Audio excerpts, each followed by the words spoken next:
Chemical properties हम बोल सकते हैं पार्ट 2।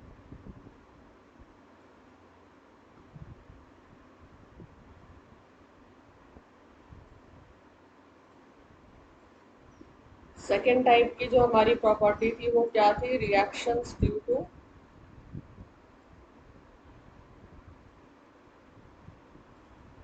क्लीवेज ऑफ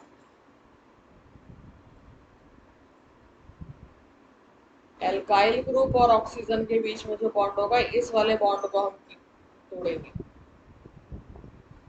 ठीक है। और इसमें देखो, इसमें जो ऑर्डर होगा वो क्या होगा? टर्सरी सबसे ज्यादा, फिर सेकेंडरी और फिर प्राइमरी। अभी देखते हैं कैसे। सबसे पहले इसके अंदर आते हैं reaction with halogens, halogen acids. Halogen acid जैसे HCl, HBr, HI, ये सारे हेलोजन एसिड्स होते हैं। और ये रिएक्शन जल्दी जल्दी हो जाएंगे क्योंकि ऑलरेडी ये मैं डिस्कस कर चुकी हूँ पहले चैप्टर में। देखो, ये अल्कोहल है, इसका reaction HCl in the presence of HCl anhydrous ZnCl2 के साथ कराएंगे। याद करो, ल्यूकास रिएजेंट बोलते थे इसको। तो ये आपके क्या बन गए? हेलोजन। रिएक्शन हुआ कैसे? देखो, अब यहाँ पे R और OH के बीच का बॉन्ड टूटा। ठीक है, तो R के साथ Cl इस पे स्लाइटली पॉजिटिव, इसके ऊपर नेगेटिव, तो R के साथ ये Zn क्लोराइड का क्लोरीन आकर के अटैच हो जाएगा। ये बन गया रिएक्शन। एग्जाम्पल में देखो, इथेनॉल, HCl, सेम रिएजेंट है, तो ये बन गया इथाइल क्लोराइड। ये जो रिएक्शन होता है ये कैसे प्रोसीड करता है? कार्बोकैटायन की यहाँ फॉर्मेशन होगी, यानी इंटरमीडिएट फॉर्म हो रहा है। और आपको ध्यान होना चाहिए कि इंटरमीडिएट जब भी फॉर्म होगा, इंटरमीडिएट का मतलब कार्ब कैटायन, तो कार्ब कैटायन जब भी फॉर्म होगा तो वो SN1 मैकेनिज्म होगा।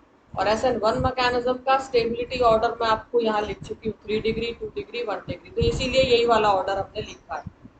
तो ये जो रिएक्शन होगा, दिस विल प्रोसीड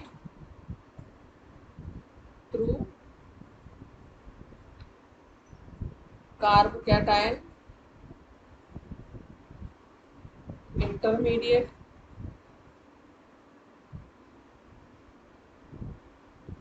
फॉर्मेशन। और हमें पता है जब भी कार्ब कैटायन इंटरमीडिएट की फॉर्मेशन होगी तो मैकेनिज्म हमारा SN1 हो जाएगा। और SN1 का मैकेनिज्म, स्टेबिलिटी ऑर्डर सबसे ज्यादा 3 डिग्री, देन 2 डिग्री और फिर 1 डिग्री। अब यहीं से मैंने आपको बता दिया था, देखो जो क्या टॉपिक आ जाएगा, ये HCl और Zn क्लोराइड, ये क्या होता है? इसको हम ल्यूकास रिएजेंट बोलते हैं।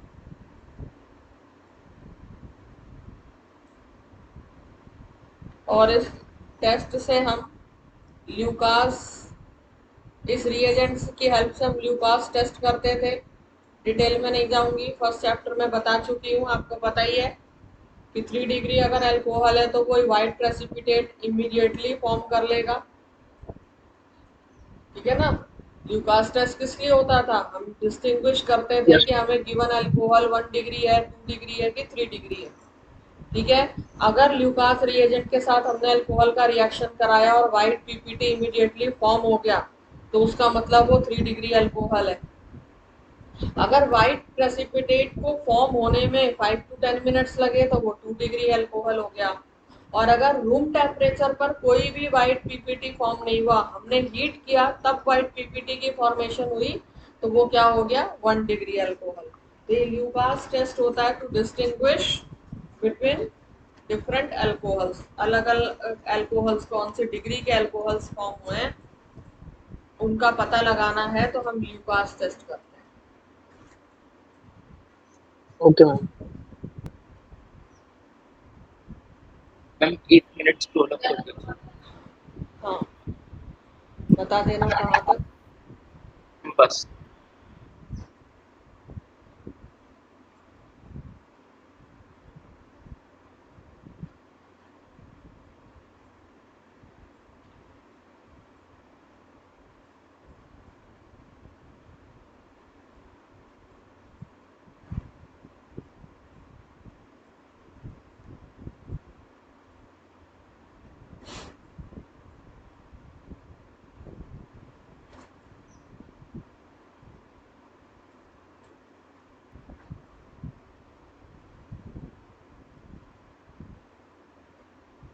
तो हैलोजन एसिड में अभी हमने HCl लिया।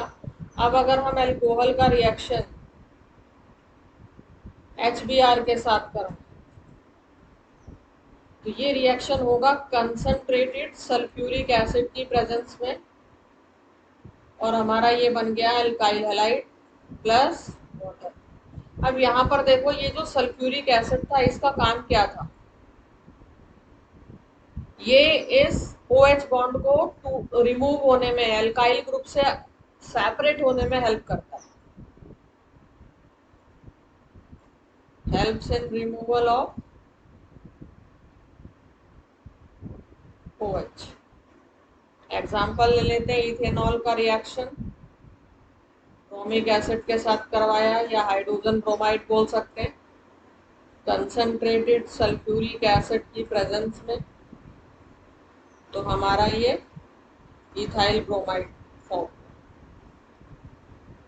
एल्कोहल से अगर हेलो एल्केन बनाना है तो ये कोई भी आप रिएक्शन फॉलो कर सकते हैं। अब एक इम्पॉर्टेंट बात यहाँ पर, इम्पॉर्टेंट नोट आता है कि अगर हम आयोडिक एसिड के साथ रिएक्शन करा रहे हैं और उसके साथ हमें कंडीशन दे रखी है, अगर हमें दे रखा है iodic acid in the presence of red phosphorus,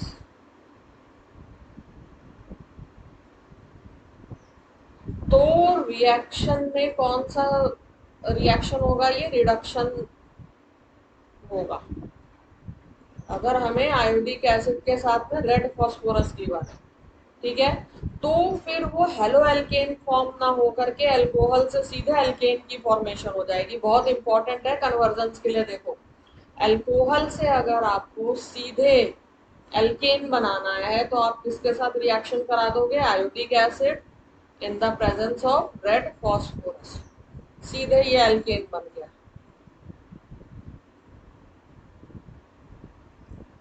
देखो कैसे। अब फिर से यहाँ एग्जांपल लेते हैं, इथेनॉल। अब देखो यहाँ पर 2 कार्बन है ना, तो हमें यहाँ पर ये जो आयोडिक एसिड ले रहे हैं इसके 2 मोल्स लेने पड़ेंगे। रिएजेंट सेम है, तो ये यहाँ से आपको सीधे क्या मिल गया? एल्केन यानी इथेन। इथेनॉल से इथेन, ये आयोडीन अलग हुआ, साथ में वाटर का मॉलिक्यूल सेपरेट हुआ। इसके बाद एसिड हैलाइड के बाद में रिएक्शन आते हैं फॉस्फोरस हैलाइड्स के साथ में। ये भी रिएक्शन हम कर चुके हैं, तो डिटेल में नहीं जाऊंगी, जस्ट एक रिएक्शन आपको रिव्यू के लिए कि याद आ जाए वो लिख देती। फॉस्फोरस हैलाइड्स हमारे पास 2 तरह के थे, फॉस्फोरस पेंटाक्लोराइड और फॉस्फोरस ट्राइक्लोराइड। अब देखिए, अल्कोहल का रिएक्शन अगर हम फॉस्फोरस पेंटाक्लोराइड के साथ कराते हैं तो ये आपको मैंने बताया था, एक क्लोरीन अल्काइल ग्रुप के साथ, एक क्लोरीन इस हाइड्रोजन के साथ, बाकी जो चीजें थी वो ऐसे कॉम्बिनेशन कर दूंगी। फिर उसके बाद इसी में एग्जांपल ले लो इथेनॉल का, PCl5 के साथ, तो इथाइल क्लोराइड, HCl और POCl। मैकेनिज्म इसका हम ऑलरेडी पहले देख चुके हैं हेलो एल्केन्स वाले चैप्टर में। इसी तरह से अगर हमें फॉस्फोरस ट्राइक्लोराइड से रिएक्शन कराना हो तो हमें यहाँ पर 3 मोल्स ऑफ एल्कोहल लेना पड़ेगा, क्योंकि यहाँ 3 क्लोरीन्स है जिसको हमें अटैच करना है। तो ये देखो, ये तीनों के तीनों क्लोरीन आकर के इस अल्काइल ग्रुप से अटैच हो जाएंगे, और जो बाकी बचा उनको कंबाइन कर दो तो H3PO4 फॉस्फोरस एसिड बन के आएगी। सिमिलर रिएक्शन हम कर चुके हैं अल्कोहल इथेनॉल के साथ पहले भी। ये इथेनॉल के 3 मोल्स लिए, फॉस्फोरस ट्राइक्लोराइड के साथ रिएक्शन, तो ये 3 मोल्स ऑफ एल्काइल क्लोराइड की फॉर्मेशन, और ये फॉस्फोरस एसिड। अच्छा, आप में से किसी को याद है अगर हम थायोनिल क्लोराइड से रिएक्शन कराते हैं तो उसका नाम क्या बताया था मैंने? रिएक्शन विद उस रिएक्शन का नाम था, बताओ क्या नाम था?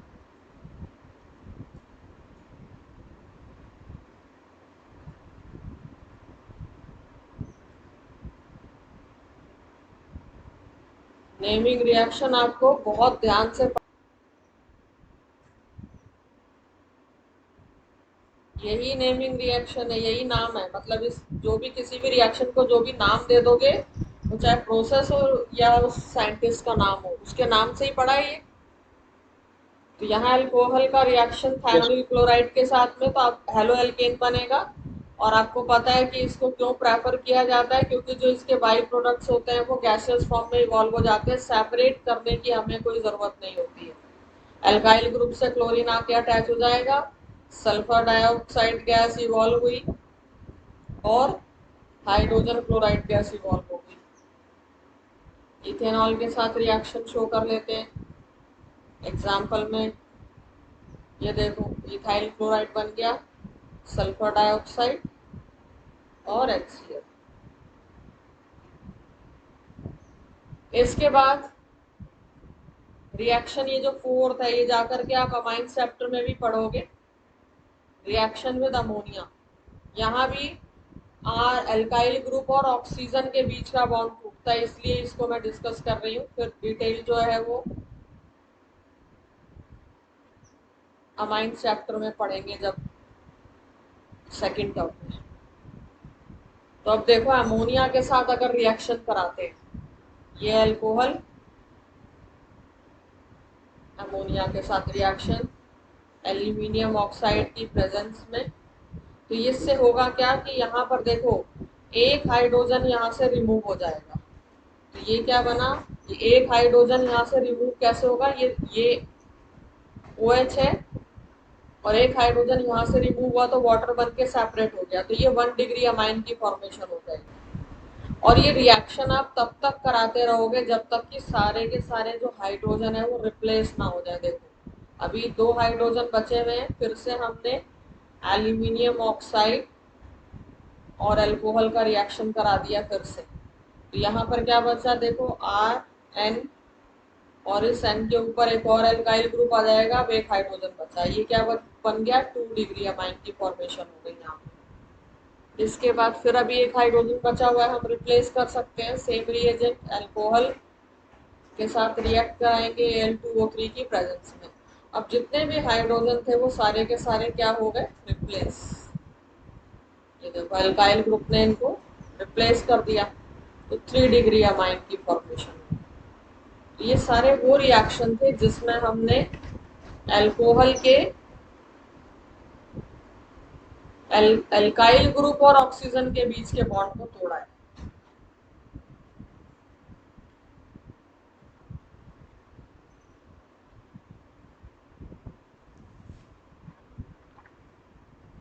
इसके बाद हमारी जो प्रॉपर्टी थी,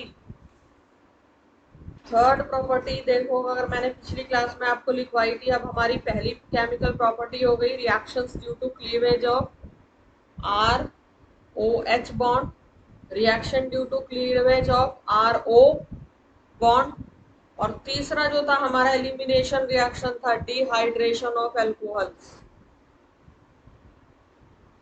डिहाइड्रेशन ऑफ अल्कोहल्स देखो, this was third property.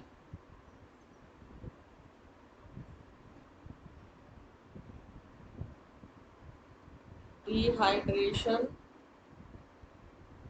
Of alcohols.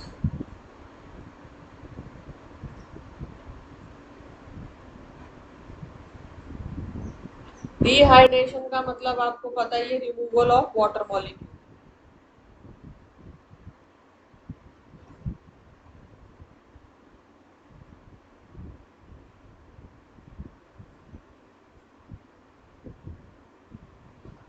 तो यहाँ पर हम एक अल्कोहल लेते हैं, जैसे ये कोई भी अल्कोहल है ये।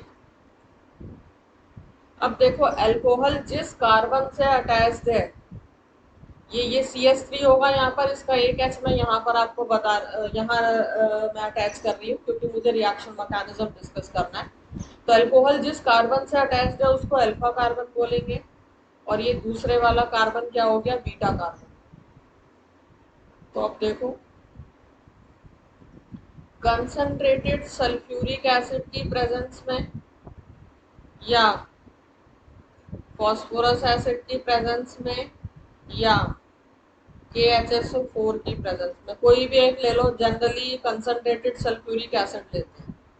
तो होगा क्या कि ये देखो, अल्फा कार्बन से OH और बीटा कार्बन से H एलिमिनेट होकर के वाटर मॉलिक्यूल बना देंगे, इसलिए इसको डिहाइड्रेशन बोल रहे हैं, डिहाइड्रेट हो गया अभी अल्कोहल।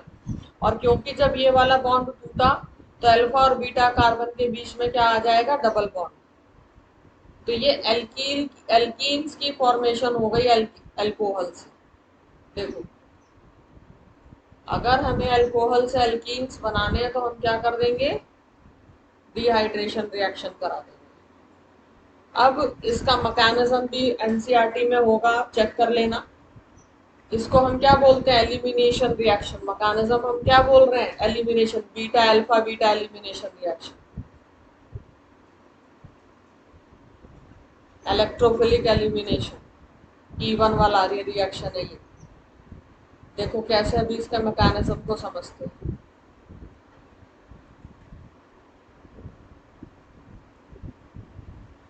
अब देखो, जैसे हमने यहाँ पर ये अल्कोहल लिया था RCH और ये था CH3, इस CH पर ये अल्कोहल,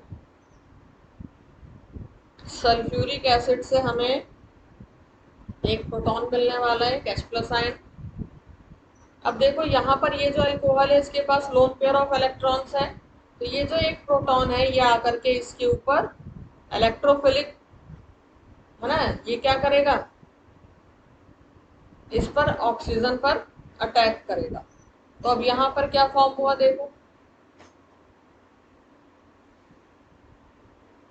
जब ये इसके ऊपर आ गया, H आकर के इससे अटैच हो जाएगा, OH2।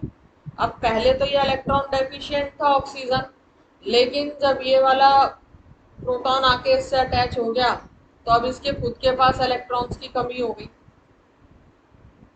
इसको हम क्या बोलते हैं, इस वाले अल्कोहल को, दिस इज प्रोटोनेटेड अल्कोहल, क्योंकि अब इससे एक प्रोटॉन अटैच हो गया। ये पहला स्टेप है इसमें, formation of protonated alcohol.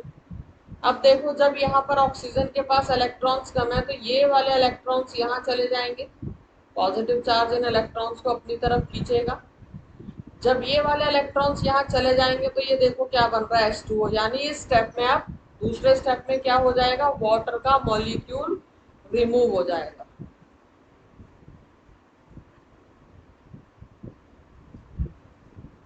Minus कर दो, ये वाटर का मॉलिक्यूल यहाँ से रिमूव कर दो। अब यहाँ पर देखो, कार्ब कैटायन इंटरमीडिएट की फॉर्मेशन हमें दिखी रही है। जब ये बॉन्ड टूटेगा तो यहाँ पर इस कार्बन के पास क्या आ जाएगा, प्लस चार्ज। ये कार्बन के पास क्या आ गया, प्लस चार्ज। ये हाइड्रोजन एजेटेड था, ये CH3। अब ये जो कार्बन है जिसके ऊपर प्लस चार्ज है, ये अल्फा कार्बन और ये बीटा कार्बन, इसको हम क्या बोल रहे हैं, कार्बो कैटायन इंटरमीडिएट।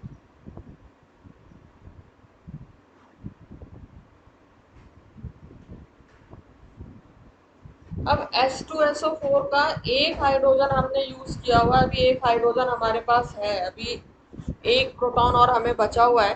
तो वही प्रोटॉन आकर के देखो, HSO4, अब ये जो HSO4 है ये क्या करता है, ये यहाँ पर अब एसिड नहीं है, ये एक वीक बेस का काम करेगा और क्या कर देगा, बीटा कार्बन से हाइड्रोजन को रिमूव कर देगा। बीटा कार्बन से जब हाइड्रोजन रिमूव होगा तब ये H2SO4 बन जाएगा वापस से। तो बीटा कार्बन से हाइड्रोजन का रिमूवल।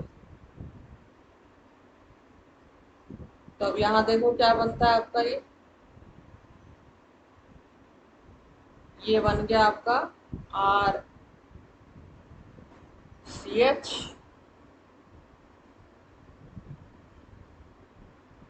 और ये CH2, ये फॉर्मेशन हो गई एल्कीन।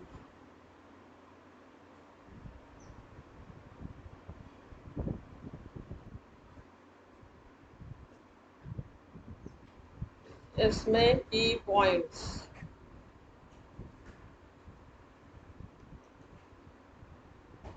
सबसे पहले आपको क्या याद रखना है, कार्ब कैटायन इंटरमीडिएट फॉर्म हो रहा है।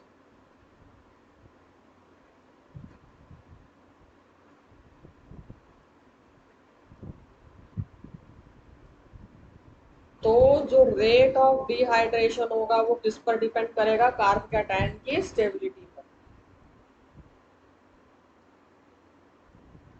Rate of dehydration is directly proportional to stability of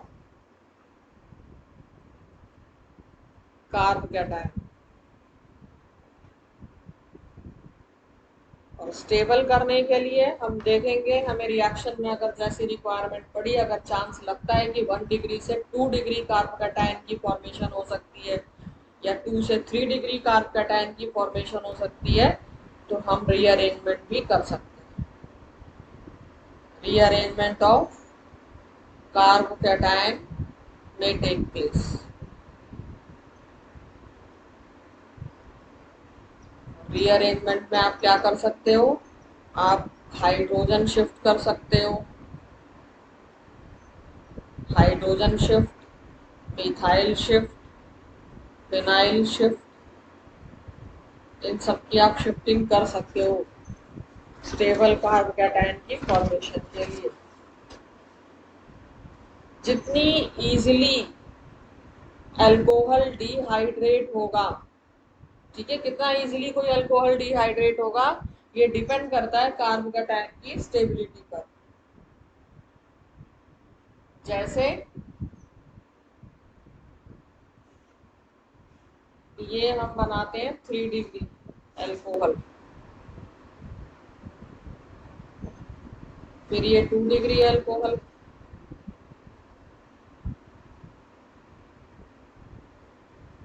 और फिर ये 1 डिग्री अल्कोहल।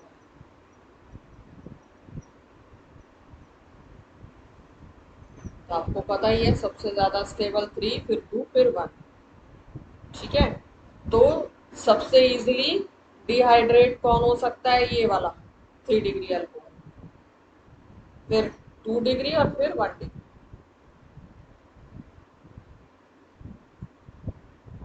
चलो अब आपको क्वेश्चन देती हूँ, अगर समझ में आया है इतना पार्ट तो प्रोडक्ट फॉर्म करने हैं।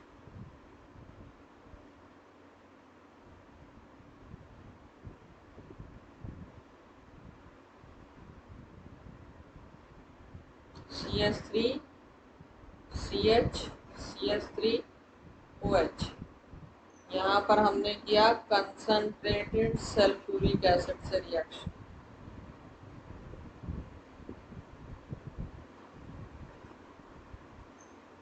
और टेम्परेचर यहाँ 443 केल्विन टेम्परेचर। दूसरा CH3 CH CH2 CH3, same reagent और प्रोडक्ट फॉर्म करो।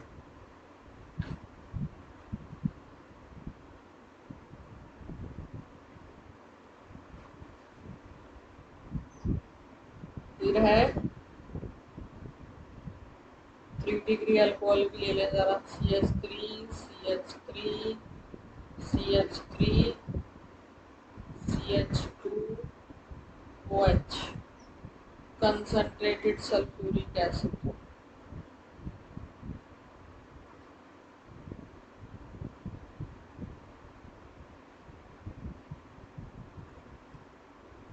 और लास्ट, अगर आपको इतना समझ में आया है तो आप जल्दी से मुझे ये रिएक्शन कंप्लीट करके दोगे।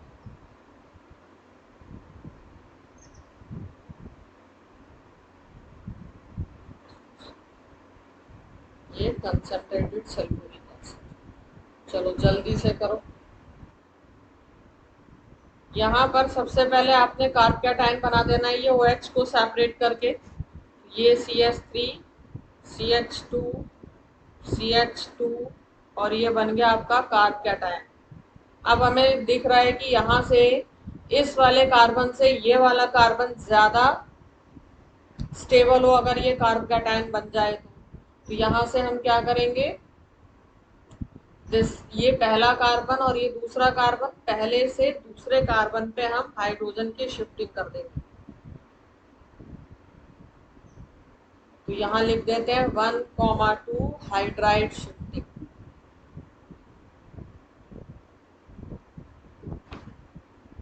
याद के लिए लिख लो, हम कर क्या रहे हैं, ये हाइड्राइड की शिफ्टिंग कर रहे हैं। बस अब हाइड्रोजन शिफ्ट कर दो, ये CH3 CH2, पहले कार्बन से जब एक हाइड्रोजन शिफ्ट हो गया तो यहाँ CH बचा और ये इसके ऊपर प्लस चार्ज आ गया और दूसरे कार्बन की वैलेंसी कंप्लीट हो गई। अब ये वाला कार्ब कैटायन ज्यादा स्टेबल है, फिर से वही आ गए, अल्फा कार्बन हो गया ये, बीटा ये और फिर एक बीटा ये। बस अब दोनों बीटा कार्बन से आप हाइड्रोजन को एलिमिनेट कर दोगे, दो प्रोडक्ट्स आपके फॉर्म हो जाएंगे। अगर इस वाले से करते हो तो ये बना CH3 CH2, ये CH एज इट इज, तो ये CH2 आ गया। इस वाले बीटा कार्बन से आपने हाइड्रोजन रिमूव किया। और अगर इस वाले से करते हो तो CH3 CH, जिस कार्बन से हाइड्रोजन रिमूव कर रहे हो वहीं पर डबल बॉन्ड बनेगा। अब कौन सा मेजर होगा कौन सा माइनर होगा चेक कर लो। यहाँ पर कितने 6 अल्फा हाइड्रोजन, यहाँ पर कितने 2 अल्फा हाइड्रोजन, तो मेजर कौन सा हुआ, ये वाला।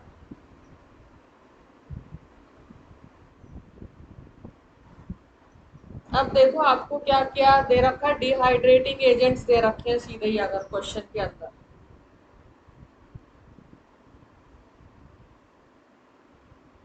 अगर डिहाइड्रेटिंग एजेंट्स आपको दे रखे हैं,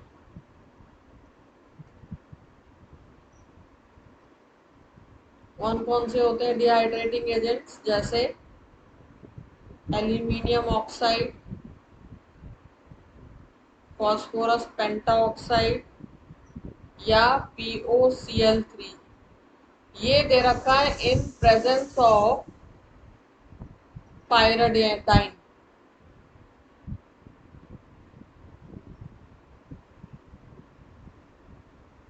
अगर ये दे रखा है तो E1 रिएक्शन नहीं होगा, E2 एलिमिनेशन रिएक्शन होगा। आपको याद होगा कि E2 एलिमिनेशन में क्या होता था, कार्ब कैटायन की फॉर्मेशन नहीं होती थी।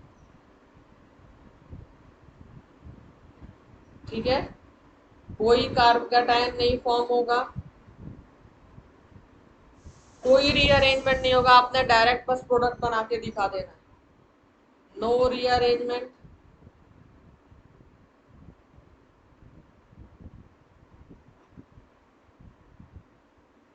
ठीक है, जैसे एग्जांपल ले लेते हैं, डायरेक्ट आपने प्रोडक्ट बना देना, कोई मेजर कोई माइनर का चक्कर ही नहीं होना यहाँ पर। ये मेजर मेजर माइनर तो बनेंगे लेकिन डायरेक्ट आप दिखा दोगे, कोई रीअरेंजमेंट का चक्कर नहीं। अब देखो अल्कोहल इससे ये अटैच्ड है तो ये अल्फा कार्बन और ये beta carbon, simple. Major minor तो बनेंगे ही नहीं क्योंकि कार्ब कैटायन तो फॉर्मेशन ही नहीं होगी कार्ब कैटायन की, इसको हीट कर दिया तो ये बना CH3 CH2 CH और सीधे ये CH2, है ना। आपको पता है कि ये यहाँ से अगर मैं यहाँ शिफ्ट कर देती, अगर E1 मैकेनिज्म होता तो ये ज्यादा स्टेबल कार्ब कैटायन होता, लेकिन कोई कार्ब कैटायन बनेगा ही नहीं, इसलिए नो रीअरेंजमेंट। आपने डायरेक्ट जो है इसका रिएक्शन दे देना, और यही चीज आपको कन्वर्जन में ध्यान रखनी है।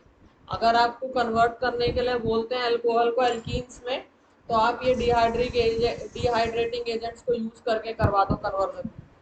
ये रिएजेंट्स और साथ में पायरिडिन लिखा होना बहुत जरूरी है। ठीक है, तो सीधे एल्कीन्स में कन्वर्ट हो जाएगा, किसी रीअरेंजमेंट की आपको जरूरत नहीं पड़ेगी।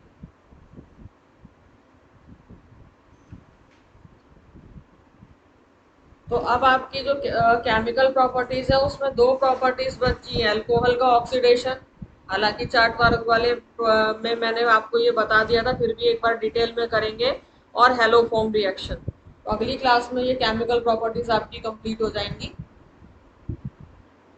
आज के लिए बस इतना ही, इसको रिवाइज करना है आपको ध्यान से।